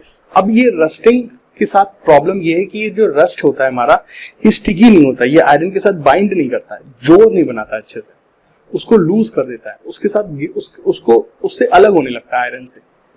जितनी स्ट्रॉन्ग मेटालिक बॉन्डिंग आयरन में है, रस्ट और आयरन के बीच में उतनी अच्छी बॉन्डिंग नहीं होती है, जिस कारण से रस्ट धीरे धीरे आयरन की सरफेस से अलग होता है और आयरन को खोखला करने लगता है।